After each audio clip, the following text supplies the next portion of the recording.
Hey ho, my name is Joe. Welcome back to my channel. I know, it's been a while, but I'm here.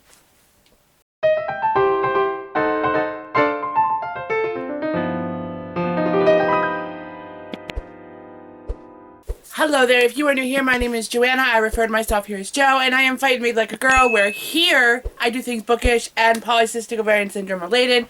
So if you are new, hi, how are you? I hope you join my cute little community. If you are coming back, I'm so happy you are here. I have some recent reads to talk about because it's been a while since I've done a recent reads, as well as May was a rather good reading month for me. There's a couple more days left in May, and I'm pretty sure I might get a book started, but I won't be finishing one by the end of the month. So, let's see. Let's go ahead, dive in. So let's go ahead and dive in and talk about the books that I read recently. Well, there's a lot. I don't know if I've talked about that one. So I don't know if I talked about these first two that I'm going to talk about, but I'm going to talk about them anyway. So the first one that I have is Beyond the Roses by Monica James. Talk about a story that ripped my heart out and stomped on it and put it back in my chest, ripped it out again, stomped on it again. This story was so heartbreaking, but it was so good. I listened to this on audio, and as I'm sitting there listening to it, I found myself laughing, crying, all the emotions with this book. It was so good. So this book is about a girl, well, more like a woman, kind of like maybe like in her early 20s, and she has terminal cancer, and she ends up going to this summer camp for kids who also have terminal cancer. It's a summer camp, or it's a, what was it? Was it a summer camp? No.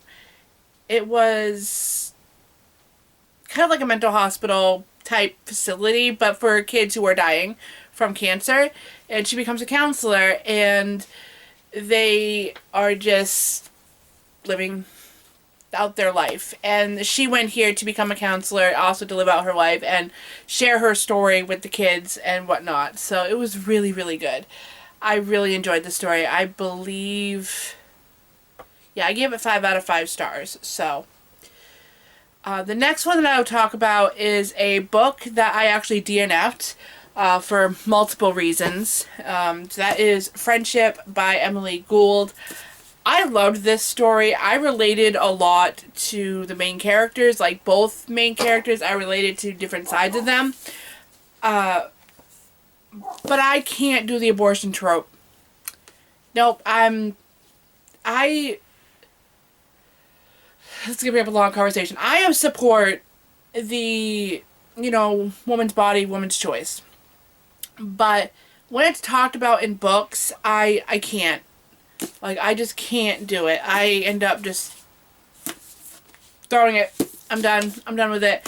But this was actually really good if you are into that kind of thing, and I really wish I could have finished it, but it was just really hard for me to get through. Next, I have A Path in the Woods by Alicia Gaynor. I'm saying that name wrong totally. I ended up giving this 4 out of 5 stars. It is a bunch of short stories, and they're horror stories, so, I mean, there's really not much to talk about there, but it was just a bunch of short stories, and I really, really enjoyed this a lot. Next is Hen House. Who is it by? Sorry, I'm looking at my computer.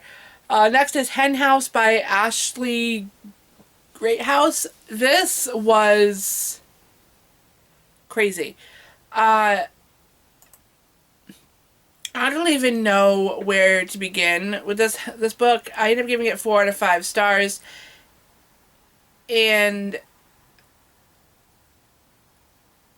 I don't even write anything about it. But it was a very fast-paced environment, and it was just, how to explain this book? So, there's this mother hen, quote-unquote, mother hen, human mother hen in a sorority house, or no, that's not what it was.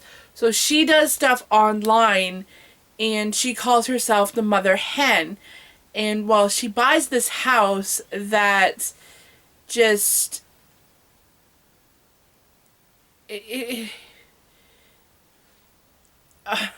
this book is so hard to explain. Okay, so there's this mother hen. She is mother hen online, and she just does crazy and wild stuff. And you need to read the trigger warnings on this book, because I didn't take them seriously. Like, don't take them lightly. There's suicide in here. Like, it definitely not something that I was expecting, and this was just insanely crazy. So there was so much going on in this book and that's the reason why I had such a hard time to explain it. The best thing you can do is just pick it up and read it, and you'll see where I'm coming from, because there was just so much happening in a short amount of time in this book.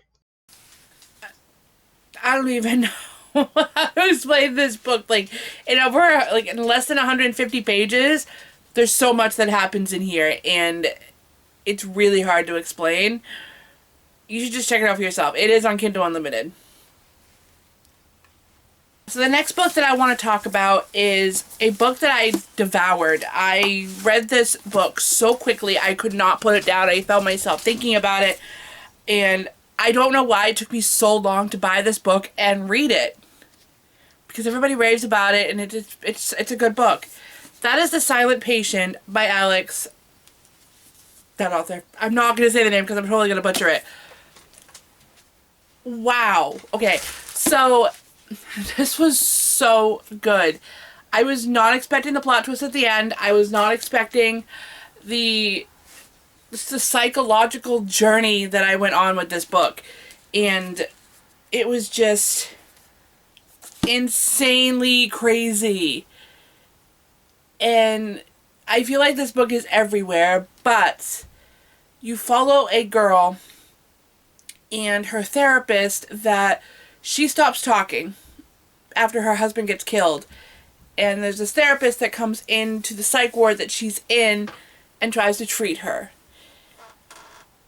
When I tell you I was not expecting the plot twist in this, I was not expecting the plot twist. I was not expecting the ending. And I think that's why I love psychological thrillers, because I'm not expecting it. But this was so good. And I cannot even express how much I love this book.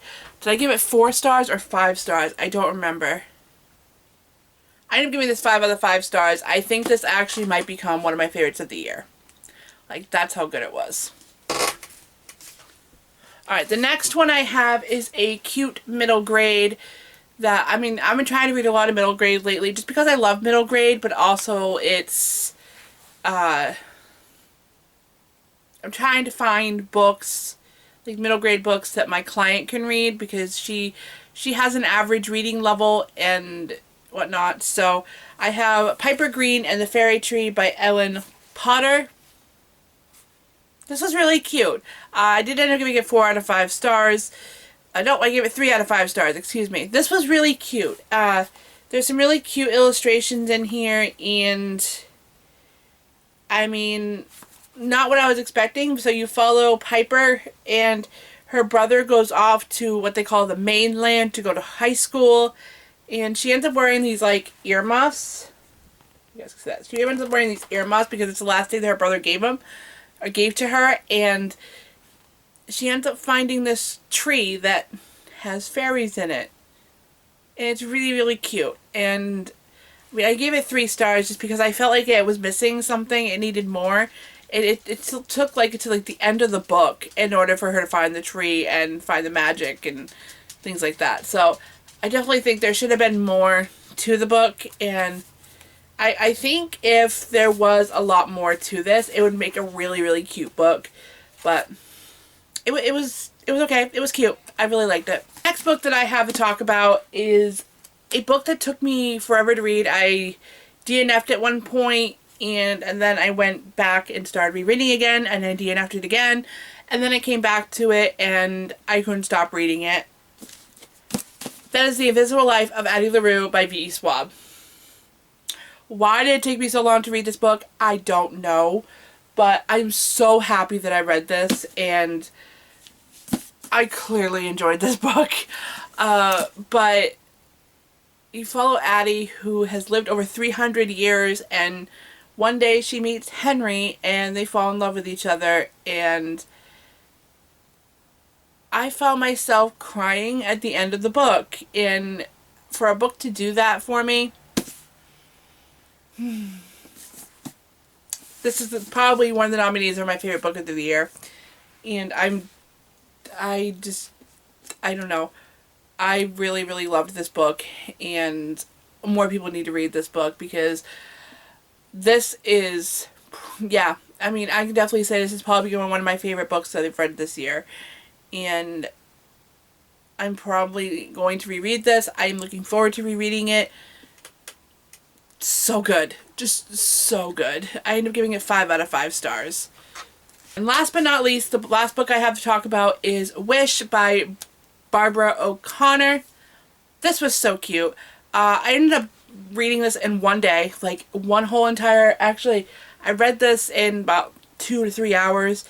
It was really short. But you follow this girl who makes wishes on everything. Just wants to make a wish on everything. She makes sure she has a list of all the things that she can wish on. Really, really cute. And one day this little dog, or this dog, shows up, like a stray dog, and she ends up taking it in, adopting it, taking care of it, and she ends up getting her wish in the end. But I'm not telling you what the wish is. But this was just so cute, so adorable, and great middle grade for any young kid who's getting started into reading. Plus, if you're looking for something very lighthearted and quick and easy to read, I definitely recommend this book to you. This was just so adorable. Alright, so those are all the recent books that I have read. If you made it this far in this video, please leave a comment down below if you read any of these books. I would love to know your thoughts on them. As always, every book that I mention is always listed down below, so you can go check them out for yourself. I hope you guys have a wonderful day, or whenever you are watching this. Hit subscribe so you don't miss anything. Have I missed anything? No, I don't think so. Thank you so much for watching, guys, and I will see you in my next one.